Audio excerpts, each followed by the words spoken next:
En este podcast les hablaremos sobre un personaje importante de Yucatán entre 1920 y 1940. Este personaje es Felipe Carrillo Puerto y fue un político, periodista y líder revolucionario yucateco, conocido como el Apóstol de la Raza, que impulsó un socialismo radical en Yucatán y defendió los derechos de los obreros e indígenas mayas. Su apodo era el Apóstol Rojo de los Mayas. Este se lo ganó por su profunda conexión con el pueblo maya, aprendiendo su lengua y defendiendo sus derechos agrarios y laborales, algo inusual para un político de su tiempo. Felipe Carrillo Puerto nació en Motul el 8 de noviembre de 1874. Fue un actor clave en la Revolución Mexicana y una figura central en la historia de la península de Yucatán. Desde niño conoció las duras circunstancias de vida en la que vivían los campesinos yucatecos, indígenas mayas en su mayoría, que trabajaban largas jornadas en condiciones de semiesclavitud, explotados y vejados por los terratenientes criollos, dueños de las haciendas, conocidos como la casta divina. Felipe no solo se interesó por aprender la lengua y la cultura maya desde muy joven, sino que hizo suya la causa que definiría su vida: luchar para que los indígenas consiguieran su libertad económica, fueran reconocidos sus derechos y formaran parte de la nación mexicana sin perder su identidad cultural, lingüística, sus formas de organización independiente, sus tradiciones y costumbres. Felipe Carrillo Puerto se dirigió al estado de Morelos para apoyar la Revolución Zapatista. Se integró a la Comisión Agraria de Cuautla y fue nombrado coronel del Ejército Liberador del Sur. Los meses en que vivió en Morelos lo convencieron de que era posible una transformación radical de la sociedad, en la que los campesinos y los indígenas fueran los protagonistas principales. Con ello, regresó a Yucatán en julio de 1915, atraídos por las reformas sociales que impulsaba el general constitucionalista Salvador Alvarado, uno de los líderes más sólidos políticamente y más radicales de esa corriente revolucionaria. Sin embargo, fue apresado acusado de zapatista. Desde la prisión pidió entrevistarse con Salvador Alvarado, quien accedió a ello. En esa entrevista se dieron cuenta que ambos tenían objetivos revolucionarios similares. Carrillo Puerto fue integrado a la Comisión Agraria local, en el que aprovechó su experiencia en Morelos para que los mayas y campesinos yucatecos recuperaran sus tierras y pudieran trabajar en libertad, porque desde joven se identificó con la causa de los campesinos mayas y aprendió su lengua. Al igual, desafió a los poderosos hacendados enequeneros. Destacó por llevar el debate público nacional temas como el sufragio femenino, el control de la natalidad y la educación mixta, laica e igualitaria entre los sexos. Activismo inicial. Antes de la revolución, promovió la Constitución de 1857 entre los mayas y criticó a las autoridades locales a través del periodismo. Participación revolucionaria. Se unió al movimiento zapatista, participando activamente en la Revolución Mexicana. Gobernador de Yucatán.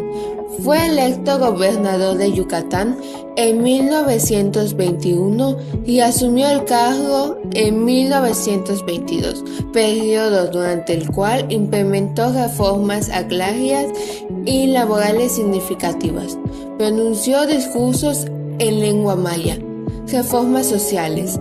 Impulsó el sufragio femenino, la educación laica e igualitaria y el control de la natalidad, ideas progresistas para su época, muchas de ellas promovidas por su hermana Elvia Carrillo Puerto, fundador del Partido Socialista.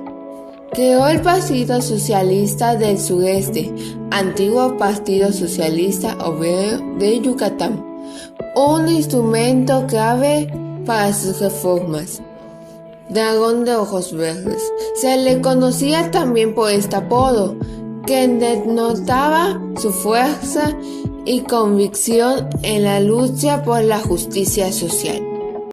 Felipe Carrillo Puerto también tuvo grandes victorias durante su gobierno, ya que este gobernó Yucatán durante un periodo corto pero muy influyente, asumiendo la gobernatura en 1922 y siendo asesinado en enero de 1924, lo que suma un aproximado de 2 años que duró en el mandato.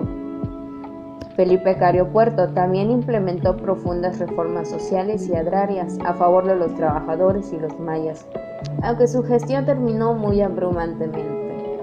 Esto queriendo decir que para todo lo que nos había proporcionado Felipe Carrillo Puerto, su final fue muy trágico y muy injusta, ya que tras el triunfo de la rebelión de Agua Prieta y el ascenso de Obregón a la presidencia de la República en 1920, el socialismo yucateco cobró nuevos bríos.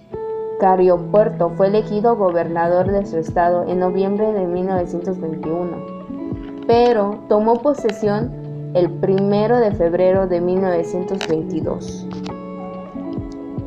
Con un discurso que pronunció en maya, en el que además de jurar, cumplir y hacer cumplir la Constitución, juró y hacer cumplir las postulaciones de los congresos obreros de Motul e Izamal, celebrados meses atrás.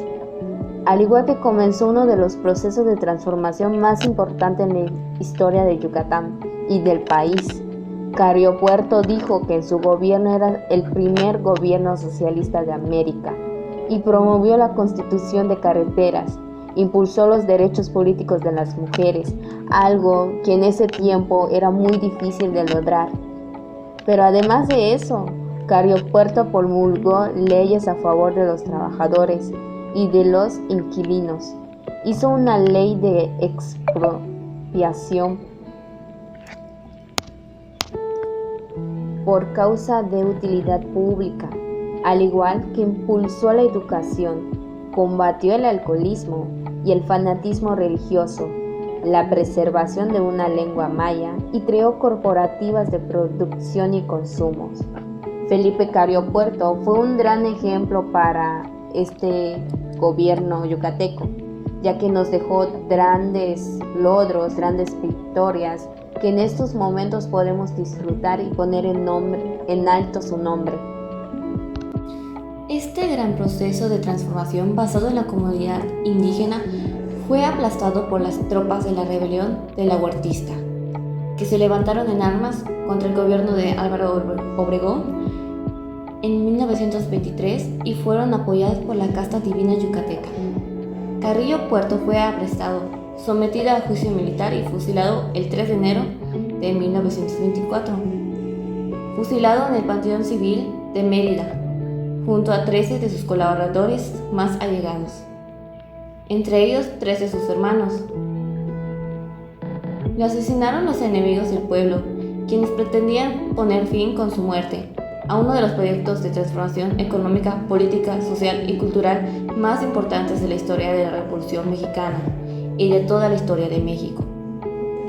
La muerte de Felipe Carrillo Puerto tuvo como consecuencias inmediatas la interrupción de sus profundas reformas sociales y agrarias.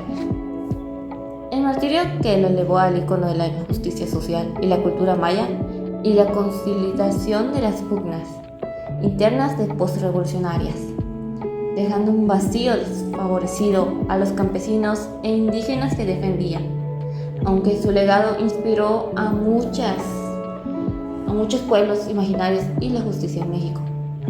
Es inspiración para luchas futuras. A pesar de ser olvidado temporalmente en sus actos oficiales, su figura y sus ideales revolucionarios siguen vigentes y son recordados eventos conmemorativos e inspirativos hasta estas nuevas generaciones. Su vida y su muerte reflejan la complejidad de la Revolución Mexicana y la resistencia a las fuerzas que buscaban frenar un proyecto de nación más justo e incluyente para los desposeídos. Hasta el día de hoy son 101 años de su patria. Gracias.